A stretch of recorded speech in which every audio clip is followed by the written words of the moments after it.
Friends நம்ம இந்த வீடியோல பார்க்க போறது 11th ஸ்டாண்டர்ட் தமிழ் புக்ல இருக்க ஜெனரல் தமிழ் புக்ல இருக்கக்கூடிய கலைச்சொல் அறிவோம் அப்படிங்கறத பாப்போம். ஆல்ரெடி ஃபர்ஸ்ட் வீடியோ ஒன்னு கொடுத்திருக்கேன். அதுல வந்து ஃபர்ஸ்ட் 4 இயல்ல வந்த கலைச்சொல் அறிவோம் பார்த்தோம். இனி மிச்சம் இருக்கக்கூடிய 4 இயல்ல இருக்கக்கூடிய கலைச்சொற்கள் அறிவோம்ங்கறதை இந்த வீடியோல பார்த்தலாம். ஃபர்ஸ்ட் பாருங்க ஆவணம்ங்கிறது டாக்குமெண்ட். சோ இதுல பாத்தீங்கன்னா இந்த புக்ல கொடுத்திருக்க கலைச்சொற்கள் எல்லாமே ரொம்ப ஈஸியாக தான் இருக்குது. ஆனால் எக்ஸாமில் கேட்குறது தான் எங்கேருந்து கேட்குறாங்க அப்படிங்கிறது தெரியலை. ஸோ இருந்தாலும் இனி அடுத்து வரக்கூடிய குரூப் 2 எக்ஸாமாக இருக்கட்டும், டிஎன்யூஎஸ்ஆர்பி எக்ஸாமாக இருக்கட்டும், மற்ற டிஎன்பிஎஸ்சி எக்ஸாமாக இருக்கட்டும் ஈஸியாக கேட்பாங்கங்கிற நம்புவோம். ஸோ அதுக்காக நம்ம 11th and 12th இருக்கக்கூடிய தமிழை கான்சன்ட்ரேட் பண்ணி படிக்கலாம்.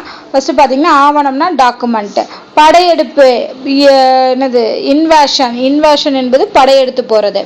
அடுத்து உப்பங்குழிகள் பேக் வாட்டர். உப்பங்குழிகள் என்பது பேக் வாட்டர்.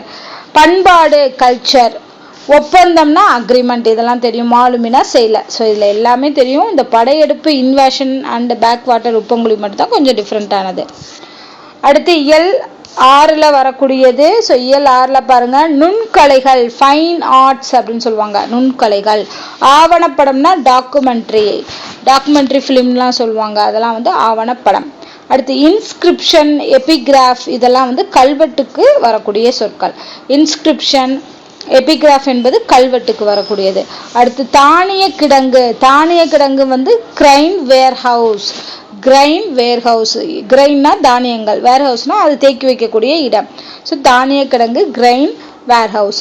பேரழிவுனா டிசாஸ்டர். தொன்மம்னா மித்துன்னு சொல்லுவாங்க. மித்துன்னு சொல்லுவாங்க. தொன்மம்னா மித். அடுத்து இயல் 7 உத்திகள் என்பது ஸ்ட்ராட்டஜிஸ் அப்படின்னு வரும். ஸ்ட்ராட்டஜிஸ்னா உத்திகள். அடுத்து சமத்துவம்னா ஈக்வாலிட்டி. தொழிற்சங்கம்னா ட்ரேட் யூனியன். ஓகேவா, ட்ரேட் யூனியன் என்பது தான் வந்து தொழிற்சங்கம். பட்டிமன்றம் டிபேட். பன்முக ஆளுமை மல்டிபிள் பர்சனாலிட்டி. அதாவது நிறைய விஷயங்களை செய்யக்கூடியவங்களை வந்து பன்முக ஆளுமைன்னு சொல்லுவாங்க. Multiple personality. புனைப்பெயர் சூடோனைம். ஸோ சூடோனைம்னா வந்து புனைப்பெயர். அதாவது கதையெல்லாம் எழுதும்போது வேற ஒரு பேர்ல எழுதுவாங்க இல்லையா, அதான் புனைப்பெயர். ஸோ அதுக்கு பேர் வந்து சூடோனைம். அடுத்து பார்த்தீங்கன்னா கடைசி இயல்ல இந்த இயலோட வந்து 11th ஸ்டாண்டர்டில் இருக்கக்கூடிய கலைச்சொற்கள் முடிஞ்சிருச்சு. ஃபஸ்ட்டு பார்த்தீங்கன்னா நாங்குள் புழு வந்து எர்த்துவாம். மண்புழுன்னு சொல்லுவோம். எர்த்துவாம்னா மண்புழு. அதுக்கு சுத்த தமிழில் நாங்குள் புழு.